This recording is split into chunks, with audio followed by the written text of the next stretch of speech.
ఓం నమో భగవతే వాసుదేవాయ. మీరు చూస్తున్నందుకు ధన్యవాదములు.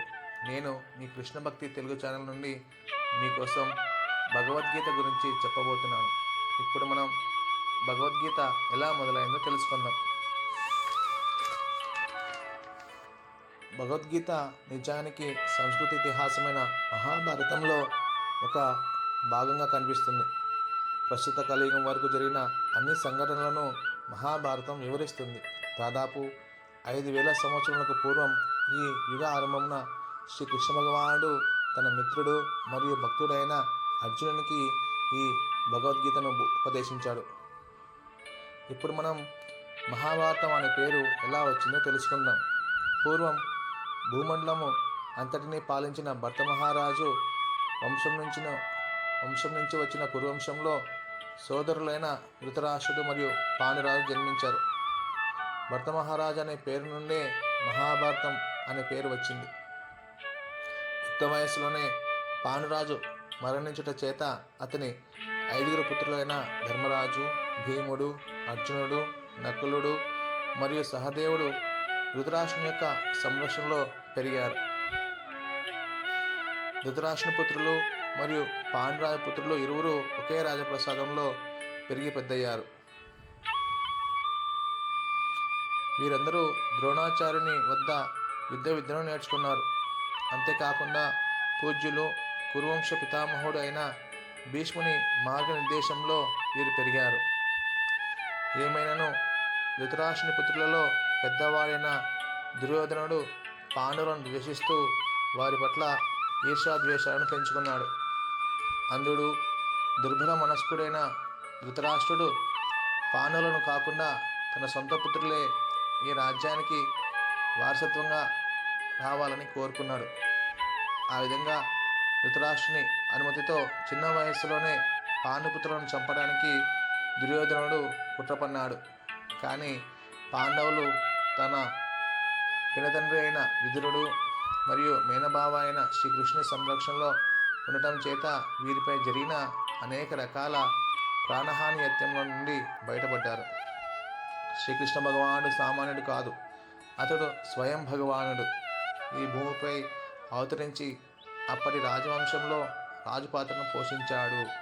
ఆ పాత్రలో అతడు పాండురాజు భార్య అయిన కుంతిదేవికి మేనలునిగా నడుచుకున్నాడు.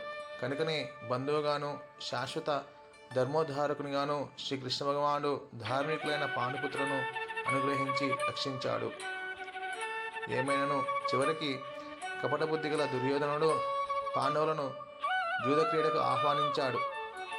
అట్టి జూదంలో దుర్యోధనుడు మరియు అతని సోదరులు పాండవ పత్ని అయిన ద్రౌపదిని పణంగా గెలుచుకున్నారు. అంతేకాకుండా సభా మధ్యమున ఆమెను వివస్త్రం చేయుటకు యత్నించగా శ్రీకృష్ణ భగవానుడు తన దివ్య ప్రమేయంతో ఆమెను రక్షించాడు. కానీ పాండవులు రాజ్యమును కపట జూదంలో పోగొట్టుకోవడం వల్ల వారు 13 సంవత్సరాలు వనవాసానికి వెళ్ళవలసి వచ్చింది.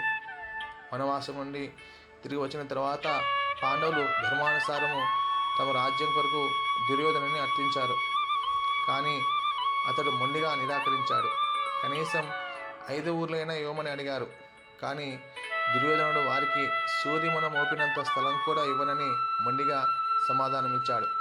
ఇంతకాలము పాండవులు ఓర్పు సహనము కలిగి ఉన్నప్పటికీ చివరకు యుద్ధము అనివార్యమయ్యింది.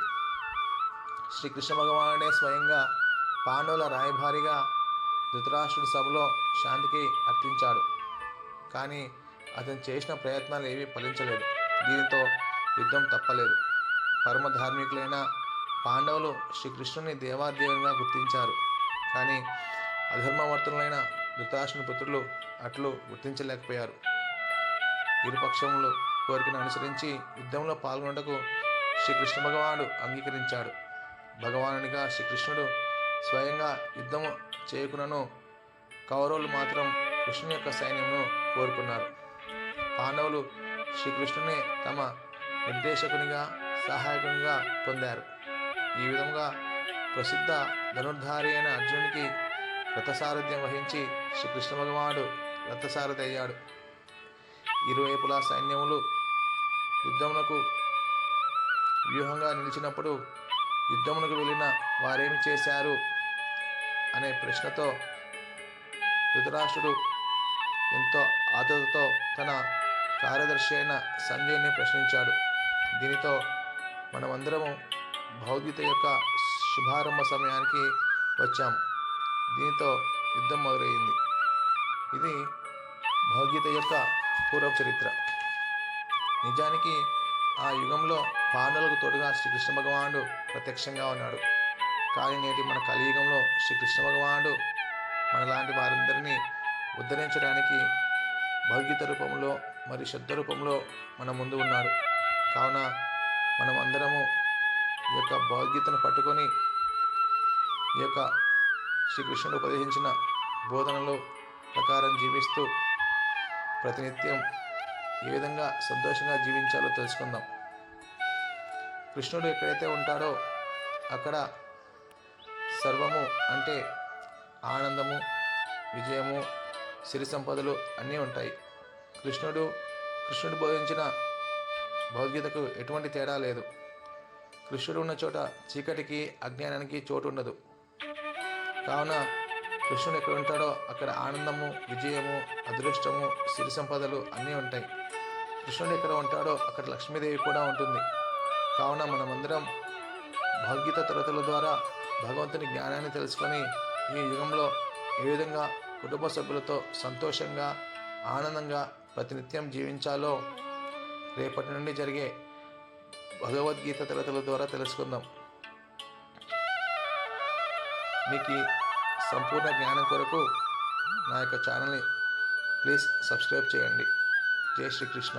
Thank you.